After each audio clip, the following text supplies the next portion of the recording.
प्राथमिक आरोग्य केंद्र एक आयसोलेशन सोडलं तर तसं आरोग्य केंद्र ह्या पूर्ण प्रभागामध्ये नाही आहे.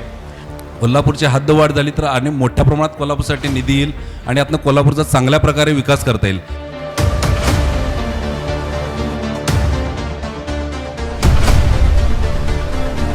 आज कोल्हापूर शहराला ज्या पाण्याच्या टाक्या पाणी पुरवतात त्या सुरक्षित आहेत का?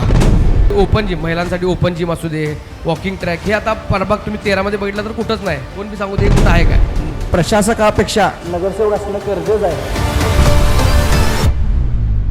जे आपली युवक युवती आता शिकून बाहेर पडतात आणि नोकरीसाठी बाहेर जातात, मग नोकरीची संधी जर कोल्हापूरमध्ये उपलब्ध करून दिली आणि तो विकासासाठी कोल्हापूरसाठी खूप उपयोगाचा असणार आहे. सर्वांनी जर विकासाचा विचार केला तरच कुठं राहू.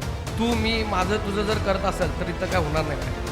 मताला पैसे न वाटणं, कारण मताला पैसे वाटून कोटी रुपये 1.5 कोटी रुपये खर्च करून जो निवडून येणार आहे तो तिथं जाऊन ते पैसे खातलाच बघणार आहे. नाहीतर एखादा SCचा आणून बाबा लादला इकडं ओपनवर आणि त्याचं काम करायला आम्ही सगळी तयार आहोत. पण माझं म्हणणं असं आहे, जसं मॅडमांनी सांगितलं, जोपर्यंत पद मिळत नाही तोपर्यंत